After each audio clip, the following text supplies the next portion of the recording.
4 लोगों का ऐसा अजीब परिवार मैंने आज तक नहीं देखा। पापा एकदम स्ट्रॉन्ग, खाली हाथों से बेसबॉल को 140 किलोमीटर प्रति घंटा रफ्तार से पकड़ सकते हैं। मम्मी की रफ्तार बेहद तेज है, उनकी रफ्तार इतनी तेज है कि कैमरा भी उन्हें पकड़ नहीं सकता। बेटे का दिमाग बड़ा तेज है, उसे कोई भी फॉर्मूला दे दो वो तुरंत उससे उसका जवाब दे देगा। बेटा भी कम पावरफुल नहीं है, वो लोगों का दिमाग पढ़ सकती है। कोई फर्क नहीं पड़ता कि दिमाग किसका है, वो उन्हें एकदम साफ सुन सकती है। कुछ दिनों पहले तक यह एक 4 लोगों का सामान्य परिवार था। एक यात्रा के दौरान इनका सामना एक तूफान से हुआ। उनका जहाज टूटकर झील में गिर गया और परिवार भाग्य से बच गया। अचानक से इनमें सुपर पावर आ गया। बिग डैड एक पुलिसमैन है। उस दिन एक गैंगस्टर को पुलिस ने पकड़ लिया। उन्होंने बंदूक चुराई और हमला कर दिया। तभी बिग डैड आए और गोली को रोककर लड़की को बचाया। आखिर वे दोनों बच गए। डैड बाहर निकले और हाथ में गोली देखी। ऐसा लगा कि उन्होंने गोली को खाली हाथों से ही पकड़ लिया। उनके पास असीम शक्ति है। यह जानकर बिग डैड तुरंत अपने खास दोस्त जियो है के पास गए, उसे अपना सुपर पावर दिखाने के लिए। लेकिन जियो है ने कहा कि यह बुरा नहीं है, तुमने यह जादू कहाँ से सीखा? बिग डैड उसे समझा नहीं सके, लेकिन उसे एक बंदूक दी। डैड चाहते थे कि जियो है उन पर गोली चलाए। जियो है ने कहा कि क्या तुम पागल हो? अगर तुम मर गए तो मैं तो अपना सबसे अच्छा दोस्त खो दूंगा, मुझे जेल जाना पड़ेगा और मेरी तो अभी तक शादी भी नहीं हुई। अचानक गोली चली। बिग डैड पहुंचे और गोली को तुरंत पकड़ लिया। इससे जियो है में जोश आ गया। वो बिग डैड को सबसे ऊपर की बिल्डिंग पे ले गया। वह देखना चाहता था कि क्या बिग डैड उड़ सकते हैं। बिग डैड यह सुनकर डर गए कि अगर मैं उड़ नहीं सका तो मैं नीचे गिर जाऊंगा और मर जाऊंगा। लिटिल ब्लैक ने कहा कि तुम गोली को पकड़ सकते हो, यदि तुम नहीं भी उड़ सके तो भी तुम मरोगे नहीं। यह सुनकर बिग डैड को यह बात सही लगी, इसलिए वे दौड़े और उड़ पड़े। वे जमीन पर गिरे और बड़ा सा गड्ढा बन गया। ऐसा लगा कि वे उड़ नहीं सकते हैं, लेकिन इसके बाद उन्होंने दूसरी कला सीख ली।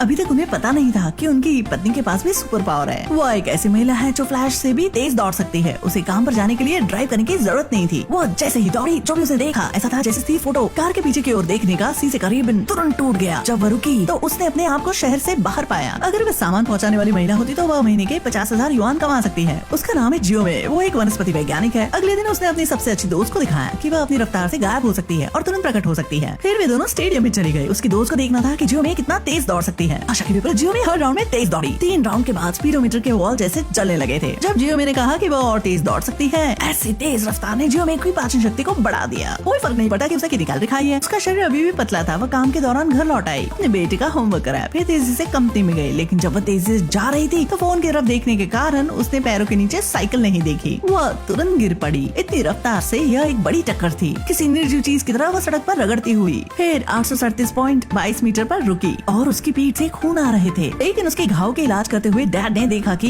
जियो मे की खरोच तेजी से ठीक हो रही है। उन दोनों में ऐसे शारीरिक बदलाव देखकर जियो मे को लगा कि इस संबंध उस झील से है जिसमें वे कुछ दिन पहले गिर गए थे। इसलिए जियो मे उस रेगिस्तान की ओर दौड़ पड़ी। वो उस झील के पास जा रही थी पानी का सैंपल लेने के लिए। लेकिन लैब के टेस्ट से पता चला यह तो सामान्य झील का जैसा पानी है। लेकिन जियो मे के खून की जाँच की गयी, उसमें कुछ बदलाव देखे गए। इसलिए बिग डैड के खून में भी बदलाव होना स्वाभाविक था। क्या उनके 2 बच्चे भी कुछ ऐसे ही थे? बिल्कुल सही। जब उनके बेटे को सुपर पावर का पता चला यह भी चौंकाने वाला था। जियो अपनी कक्षा में था और गणित का फॉर्मूला ब्लैक बोर्ड पर हल कर रहा था। उसके दिमाग ने तुरंत प्रश्न का जवाब दिया। तब से वह एक चालाक की तरह था। जैसे ही वह प्रश्न देखता वह तुरंत उन्हें हल कर देता। इसलिए 2 परीक्षाओं में पूरे नंबर आने के बाद उसके टीचर को शक होने लगा। टीचर ने सोचा कि जिस तरह से वह प्रश्नों का हल करता है इसका मतलब है वो बेईमानी कर रहा है। लेकिन एक फुटबॉल मैच के बाद टीचर को ज्यादा शक हुआ। मैदान पर हर खिलाड़ी के पैरों के नीचे चिन्ह थे। जब जियो फुटबॉल के पास आया एक सही एंगल उसके दिमाग में प्रकट हुआ। उस दिशा की ओर उसने बॉल को फेंका। इस समय फुटबॉल ने हवा में एकदम सटीक लाइन बनाई। किसी को भी विश्वास नहीं हुआ मैदान का सबसे छोटा बच्चा इस तरह एकदम सटीक फुटबॉल पास कर सकता है। इस समय जियोजी का कोच ने बताया कि उसकी परफॉर्मेंस ने बहुत प्रभावित किया। लेकिन गणित के टीचर ने जियोजी के पेरेंट्स को बुलाया। जियोजी के इस चौंकाने वाले प्रदर्शन को देखकर टीचर को शक हुआ कि कहीं जियोजी कोई नशा तो नहीं करता। यह सुनकर बिग डैड बहुत नाराज हुए। लेकिन उन्होंने सुपर पावर वाली बात नहीं बताई, केवल टीचर को समझाते रहे। लेकिन टीचर को उनकी बात पर विश्वास नहीं हुआ। गाड़ी लेकर निकल पड़ा। अचानक टीचर को कार ने टक्कर मार दी। एक स्टील ट्यूब टीचर के शरीर में घुस गई। जियोजी ने तुरंत इमरजेंसी को कॉल किया। अस्पताल में डॉक्टर ने उनका ऑपरेशन के लिए एक सर्जिकल प्लान बनाया। टीचर को कोमा में जाता देखकर जियोजी ने खुद को दोष दिया। उसी समय उसके दिमाग में कई चीजें दिखाई देने लगी। उसने देखा कि दिल में लगी स्टील की ट्यूब अपने आप अलग हो गई। जियोजी ने टीचर को बचाने के लिए अपने दिमाग का इस्तेमाल करने की सोची। उसने मेडिकल की किताबें देखी। रात भर सर्जरी की किताबें पढ़ने के बाद उसने सर्जरी के बारे में सीख लिया। जियोजी ने सफलतापूर्वक एक सर्जिकल प्लान बनाया। इसके बाद पेरेंट्स के साथ मिलकर टीचर को बचाने के लिए राजी कर लिया। देर रात में डैड ने डॉक्टर की भूमिका निभाई और टीचर के बेड के पास आ गए। मम्मी ने जियोजी के निर्देशों का पालन किया। उन्होंने अपने तेज रफ्तार वाले हाथ से टीचर का ऑपरेशन कर दिया। कुछ सेकंड में ही ऑपरेशन पूरा हो गया। जब डॉक्टर ऑपरेशन रूम में आया तो देखा कि टीचर के शरीर से स्टील की ट्यूब पहले ही निकल गई है। टीचर अब खतरे से बाहर है। यह एक अमेरिका की film no ordinary family. Super power की कहानी यही खत्म नहीं होती,